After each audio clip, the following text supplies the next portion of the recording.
নদীর পাশের ছোট্ট গ্রামটা সন্ধ্যা হলেই ঝিলমিল করে উঠত। সেই নদীতেই থাকত মাছ নৈরা আর তার সবচেয়ে কাছের বন্ধু নীরা।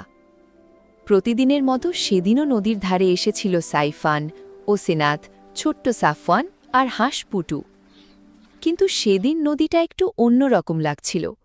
চারপাশ খুব অন্ধকার আর আকাশে মেঘ।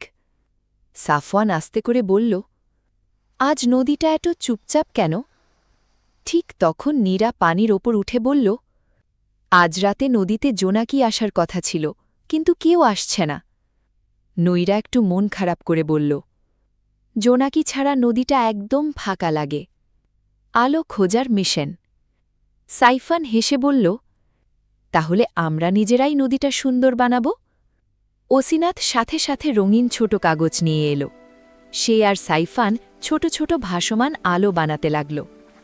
পুটু হাঁস পানিতে সেগুলো ঠেলে এগিয়ে দিচ্ছিল। এদিকে নৈরা আর নীরা পানির নিচে ঘুরে ঘুরে ছোট ছোট বুদবুদ তুলছিল। হঠাৎ নৈরা একটা বড় লাফ দিল। তার পানির ফোঁটায় চাঁদের আলো পড়ে পুরো নদী ঝিলমিল করে উঠল। নীরা অবাক হয়ে বলল, ওয়াও, মনে হচ্ছে নদীতে হাজার জোনাকি জ্বলছে। ছোট্ট চমক।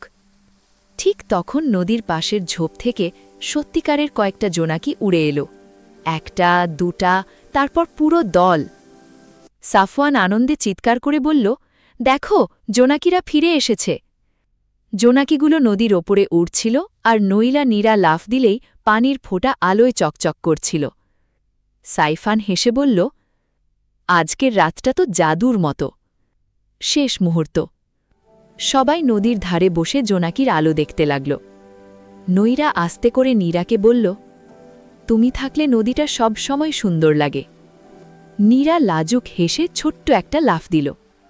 আকাশে চাঁদ উঠল, নদীতে জোনাকি জ্বলল, আর পুরো রাতটা আনন্দে ভরে গেল। নৈতিক শিক্ষা: একসাথে থাকলে ছোট্ট ছোট মুহূর্ত জাদুর মতো সুন্দর হয়ে ওঠে।